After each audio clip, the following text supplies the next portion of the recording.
if you didn't pay off your mortgage, it's not about keeping it as cash. It's about what other investments do I miss out on by paying off my mortgage? And that's what we call opportunity cost.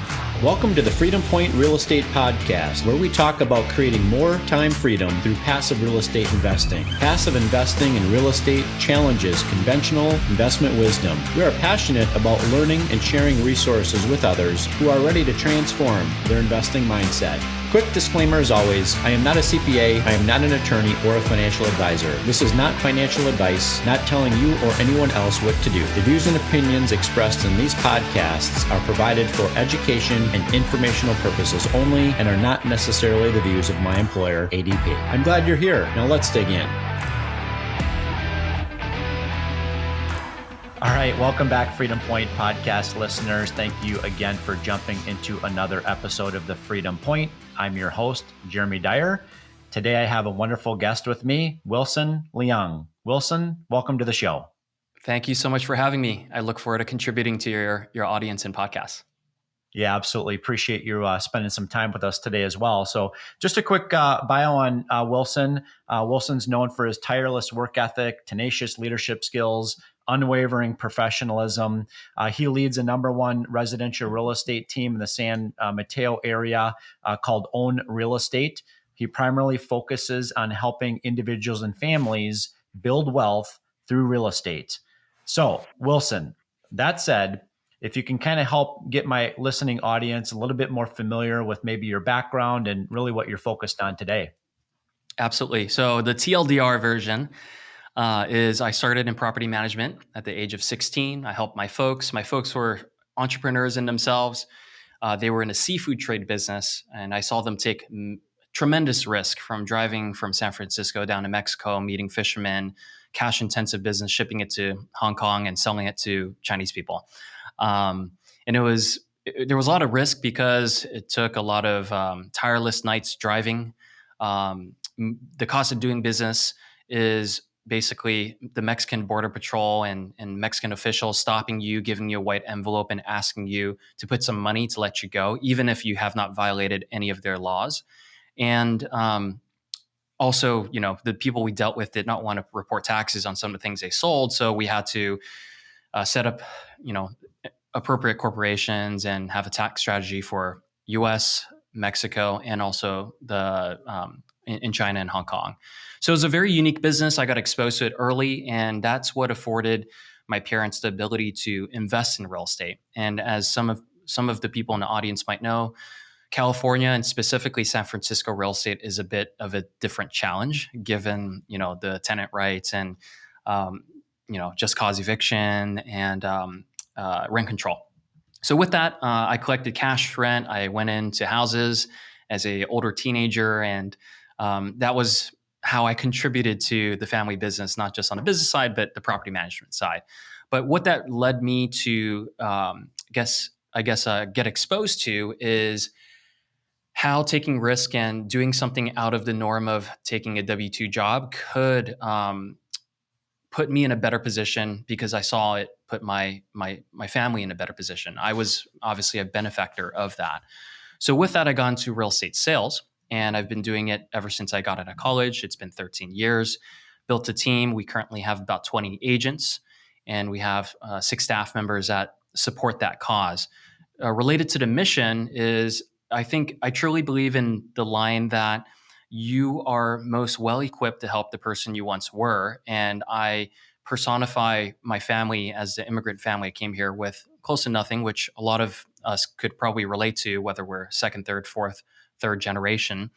And I just feel like if we can contribute to society and add value, then we are rewarded via compensation. Then we have to employ our own tax strategies. With the right tax strategies, then we can invest wisely, whether it's through syndications, your own investments, in state, out of state. I've touched a little bit of all of that in the past, and fortunate and grateful for the life that I do have.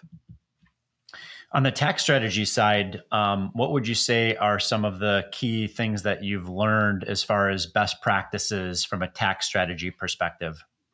Yeah, I think I'm a little biased towards real estate, just because real estate tax strategies benefit the self-employed and also the person that quote unquote manages and oversees and their own assets. So definitely taking advantage of accelerated depreciation. Also writing off as much as I can, but also during years that you know you're going to make a big residential purchase, maybe show a little bit more income. The cool thing about accelerated depreciation that I've learned, and some of your audience probably already knows, is that the depreciation can get added back to your debt to income, your income ratios. Although it looks like you make a lot less money because you're taking a big loss on your taxes. The other things is being self-employed and running, a corporation, filing as an S corp. There's definitely deferral strategies. There's definitely different methods to make sure that we appropriately defer taxes so that for a rainy day, such as in real estate, we all know that our industry has been greatly impacted due to the interest rate environment, that we could have more reserves to operate during times like this. So just being smart with your money instead of just defaulting to paying high taxes. There definitely are strategies that you can employ on the business side. So your company Own Real Estate, I know, is known for educating clients. Why do you place such a strong emphasis on client education, and how do you ensure that education is effective? Great question. I think education is a start of empowerment. If you're educated, you can empower yourself to make the right decisions. Most people don't like to get told what to do. And in fact, I think society trains us that from an early age, from kindergarten or even pre-K, all the way to graduating college and maybe even getting a master's, that if you do just about the right amount of work, you can go to the next grade. But in real life, a lot of the education that we get that's traditional doesn't really help us on a day-to-day. And I think financial education, real estate, investing education, and anything to do with outside of just your traditional things that you learn is so important for someone to understand, even though they don't know that they might want to seek it. When people are ready to build maybe a lifestyle that's outside of the norm of getting a W-2 check and living off of that, once people are exposed to that there's much more than that, I think that's very empowering. And that's why even if we're talking to a first-time home buyer or someone looking to make their fifth investment, it has to be led with education on obviously the market, strategy, tax, or investment, and making sure that people are thinking long-term, because anything we do short-term to make a quick buck typically doesn't turn out to be what we expect. And we have to, at least from my experience, think really long-term, because that's where compound interest is found, as we know. So. Yeah, let's talk about that for a minute. Let's talk about diversification. So there's a lot of different options that investors have, but you could really, silo those into, whether we're talking about Wall Street investments, Main Street investments, commodity investments, financial product investments, right? So what would kind of be your strategy or suggestion for that investor that's maybe in their 20s, just kind of looking to get started in investing, or maybe even for that, 50-year-old that feels like they're a little bit behind, as it relates to maybe where they should be from a retirement perspective? Great question. First is, I cannot give financial advice, as we all know, and this is all just coming from my personal experiences. And by no means is my personal experiences a good diversification strategy, because as I learn more about investing, what works out and what doesn't, true diversification, as it was really well explained by Tony Robbins, he's coming out with a book about investing strategy, is if let's say stocks go up, what goes in the opposite direction during that period. And that's when you can find true diversification. If both of them go up at the same time, as much as it's different asset classes, it might not be actually diversified. So with that said, I personally am heavy in real estate just because I believe in it, because there's appreciation happens on the purchase price, but typically when people buy real estate, it's a fraction of what they put as the down payment. So in real estate traditionally has been this is probably not a good word to use, safe investment, in that it's steady. It goes through its ebbs and flows just like everything, but for the most part, if you look back, it performs well over a long period of time. So I am heavy in real estate, but I am diversified in real estate, whether it's commercial, in state, out of state. We own our office building here that we operate in. We have storage facilities, and we're expanding that in Wisconsin. I personally have a strip mall in Wisconsin as well. We have residential and mixed use in the San Francisco Bay Area, and I think just getting started, if let's say you're in your 20s, or even you're in your later part of your career, whether you're starting earlier or later, you have to get started at a certain point. Whether that is investing a small amount with some friends or investing and buying a property outright together, I think it's important just to get started, to get the exposure. So you put your investor hat on, and you see, maybe where in a due diligence period did you have flaws, so you can learn on the next one. And I think with that, you only get better as an investor. And as you expose yourself to more asset classes or different instruments, I think you eventually could find what you are naturally drawn to, or what your interest naturally draws you to get better at. And like business, I think investments, I think the riches are in the niches, right? You have to find some sort of focus where you could get an edge, so to say, from a knowledge edge, so to say, against maybe other investors that don't see what you see. And that's only developed if you spend more time in studying it. Yeah, you brought up some really, really good points there. So, investors need to get educated, right? And I think that's paramount, because most people grow up only being educated about one way to invest. And that usually involves a financial advisor. And it usually involves, picking a portfolio of stocks or mutual funds or bonds or something along those lines. So that's kind of number one. The reason why I personally really like real estate investing is because I can pick up the phone and talk to the operator directly, right? Or the operator might be me, right? So it's really a difference between, Main Street investing versus Wall Street investing. I understand Main Street investing. I have a hard time getting my head around why stocks go up and why stocks go down. Sometimes negative news means the stock price goes up. Sometimes positive news means the stock price goes down. I never really understood that, as an investor, where I can understand that looking at a piece of real estate or a small franchised owned business on Main Street. I can understand that a lot better than I can within Wall Street. And then you brought up another excellent point, and that is this idea of analysis paralysis, or paralysis by analysis, whatever you want to call it, right? Eventually, once you have the education, you have to be in a position where you're willing to take that next step. And that next step is actually investing in the thing, right? Knowing that, especially within real estate and small business ownership, this is not a get rich quick scheme, right? You can't hit the refresh button every 5 minutes and watch your portfolio price go up and down. That's not the way that this works, right? Totally. It doesn't work that way. And it's called an investment for a reason. It typically isn't. Your livelihood could be dependent on an investment. Even for me, I have to work years to invest and have the right strategies so I can build up enough of, let's say, whether it's net worth in various assets or receiving cash flow to the extent that it covers my personal expenses so I don't have to work anymore. I think everyone starts somewhere. That's why the earlier you start, the faster you can develop it, and eventually you can, ride the growth of the asset values as well. Yeah, no, you're so true. We first got started in real estate investing back in 2012.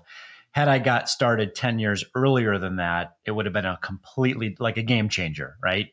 So definitely, time in the market certainly beats timing the market, at least as it relates to investing in real estate.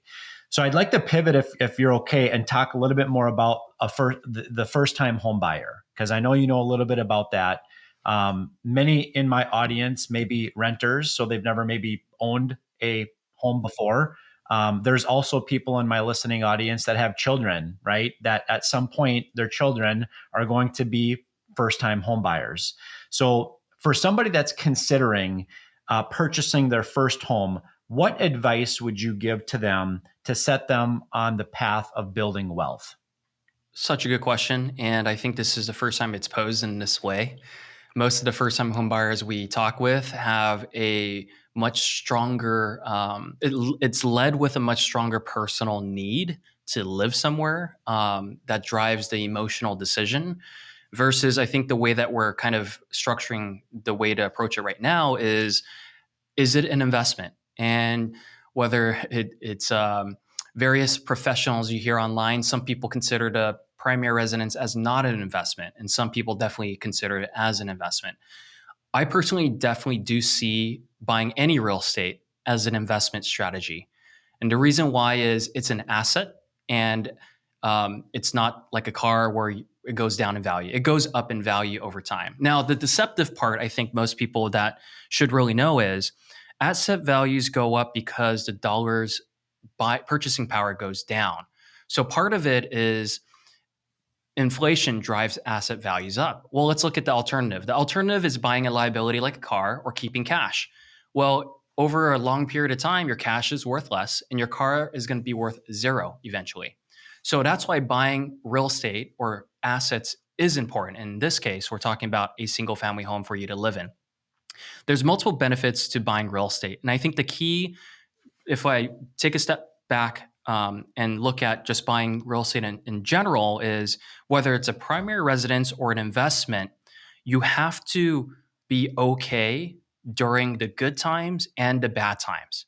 Because the last thing you want is a lot of people during the last financial crisis lost their homes because values went down sharply and they weren't able to make their payments because lending criteria was very easy. But that has since changed with new legislation that requires proper debt to income ratios and proper FICO scores and down payment requirements. Most banks and institutions have really strict guidelines now. And we've seen in the last 11 to 12 years that people have bought with stricter guidelines, which means they have more equity built up. In this cycle, it's really unique. Inventory has not increased much, and it's a very constrained market where there's still more buyers out there, even with rates being higher than there are available inventory, at least in our area that we service. And that's actually should be true in a lot of areas throughout the nation. But with that, going back to buying a primary, you have to live somewhere. And the argument is going to be, do I rent or do I buy?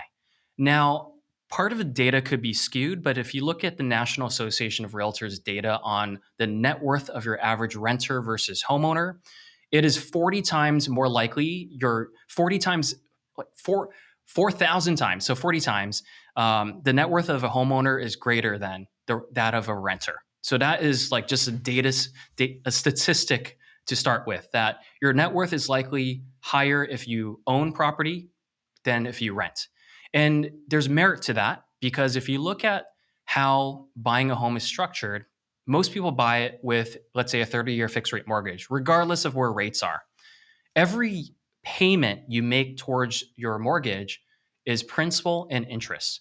Now, in the beginning of the life cycle of a loan, you're paying more interest than principal, but eventually that principal starts to increase. But even within the first year, we can pull up calculators for a different session. Your first year, you're going to pay off some of that principal, not even including potentially the appreciation you had on the home from owning that home for that year.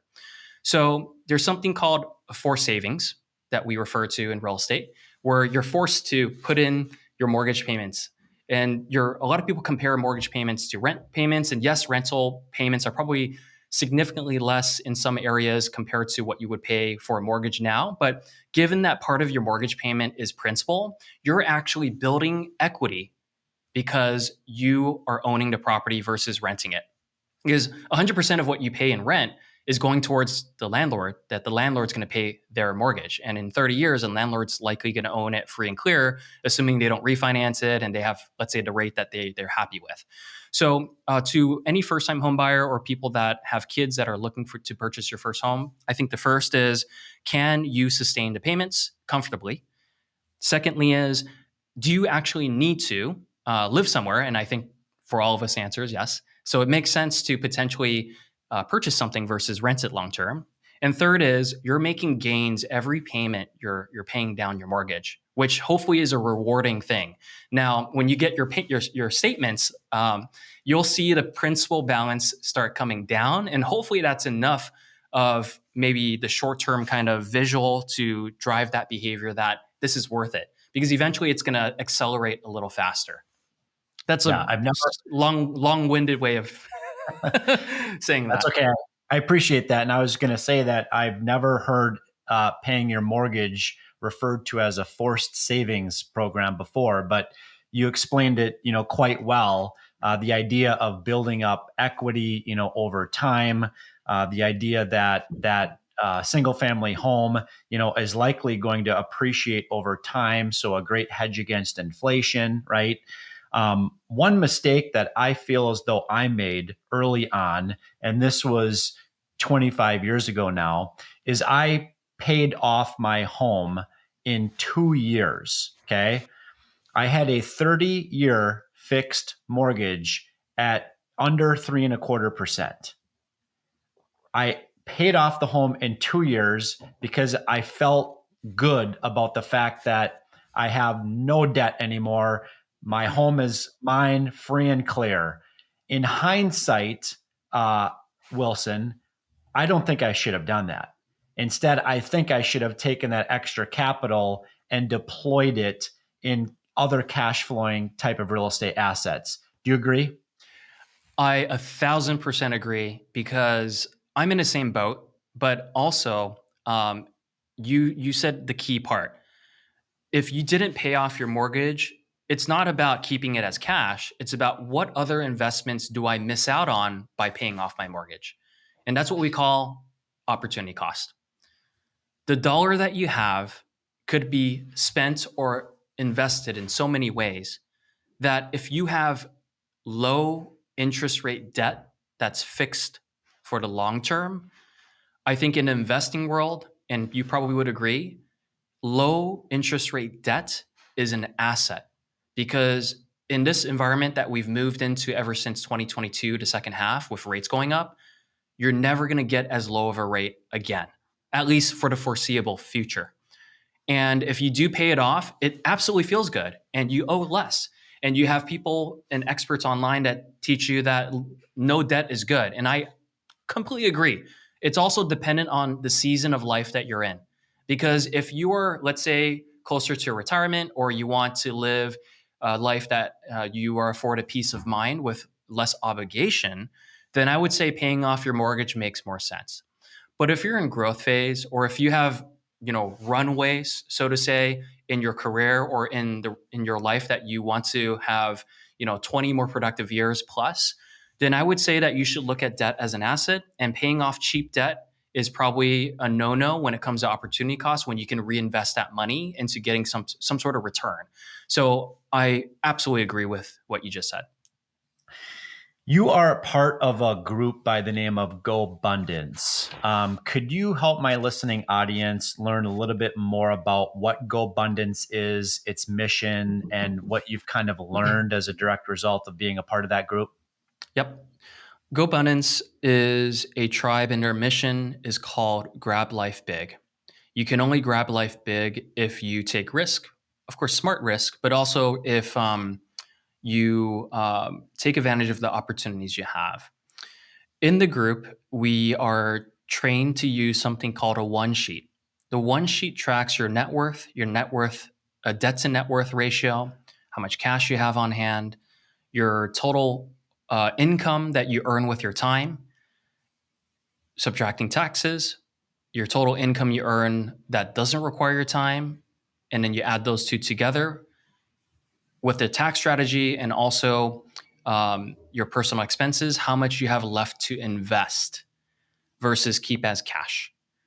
And the way that it's formulated is that we all speak the same language, because all of us, whether we have a W-2, we own our own business, or we don't, the barrier to entry in a group is that you do want to improve your net worth, your cash flow, and you want to improve where you are currently.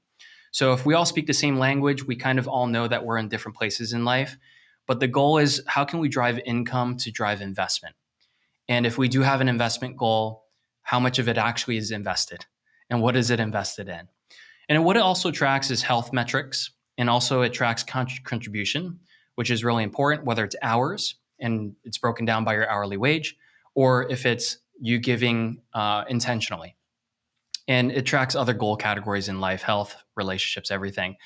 But because you can imagine, we are hard on our kids if they hang out with the so-called people that don't do, what they're supposed to in school. But we really are so grateful when our kids find the right kids at school that propel them to get better grades or play sports at a higher level. But we as adults have the flexibility of staying in the relationships we have without auditing them to know that are they truly the best relationships for where we want to go. And often it takes a lot of self-awareness. And that's where a environment, whether it's GoBundance or another one that you've heard of out there, is so important, because the environment pushes you or pulls you towards the direction that you want to go. And Ed Mylett says it the best. It's like the thermostat in the room. And if the thermostat, because of the people in there, is dialed up all the way to 90, you're going to be going towards it, or you're going to be pushed away from it. So you have to find a tribe that's right for you to begin with. But the people around that you surround yourself with will definitely change your habits and the way that you look at life or business or anything like that. So that's what it's done for me. Is it's an environment where I could be a better person. Yeah, absolutely. And that's absolutely true for the teenager. And it's also true for the 40-something-year-old as well. So that's great. Yeah. Can I share something? Yeah, please do. So talking about that, I think recently I came across someone that talked about the wishes of the dying and people on their deathbed, what they wish for. And the common theme that they all wished for was living a life on their terms, because society, they got sucked into the herd mentality and what society wanted them to be, who society wanted them to be, and what they wanted to do. So I think it's really important to really take a moment to think about where you spend your time, and who you spend your time with. Yeah, that makes a lot of sense. I also heard that the number one thing that people regretted on their deathbed, outside of what you referenced, was that they cared too much about what other people thought or think. It's a disease, as a lot of people say. But for some, they're stuck in the weeds. They don't see it. So that's right. And that's why being a part of a group, a mastermind like this, helps you guys to really be transparent with one another and call each other up, right? And becoming a better version of yourself. And, oftentimes the challenge with most people as to why they never get to that point is really nothing other than the 6 inches between their ears. Absolutely. And if I could share one additional thing about a group like that, and it doesn't have to be GoBundance, you can find your tribe in many places. The best things that are shared are not necessarily when someone wins or succeeds. It's when someone fails. Mm-hmm. And there's a lot of transparency in a group that you feel the environment is conducive on being authentic. And I learned more from the group than I actually participate in, but it's so helpful to see that when someone's willing to be vulnerable about how they lost $250,000 in the wrong investment, and more so the wrong operator, for example, or someone that has, it's all anything that you could learn from. I was going to say like personal things, like, relationship issues with your spouse, or, recently I heard about someone that had a suicidal teenager in their life and how they dealt with it. And it's just so helpful to see, not as an observer, but as a contributor, and just understanding what other people have gone through and how they've handled it, how they would do it differently. There's just so much value in something like that, where if you're going through life alone, it's so much harder because you have to rely on your own experiences, which you're inexperienced in some of the things that just happen to you. Yeah, no, that's great. The transparency, the vulnerability, the, having a personal board of directors, all those things are incredibly important for people. So what's next for Wilson, either personally or professionally? I just had my first kid. He's 4 months old. So it's looking forward to spending a lot of time with him as he grows. That's one area of growth that I definitely embrace and look forward to. And it's a big challenge because my baby used to be my business, but now I truly have a baby and it's not my business. And the human is the priority. And my old baby needs to be second tier at this point. But it's balancing everything. And I've set a goal for myself. This year I'm turning 36. And by 40, every year I need to invest a certain amount to grow my passive income so that by the time I'm 40, it's at a 2-time multiple of my personal expenses. Now, if my lifestyle changes and my expenses go up, then obviously my goalpost has to move too. But it's a feel good kind of working towards that number. But as we all know, as high achievers and drivers, is that the goalpost always moves anyways. And even if I say by 40, I've earned a right to retire because I'm earning 2 times my personal expenses without needing to spend my time, I probably will still do something with my time that I feel will contribute to society or will be productive. So.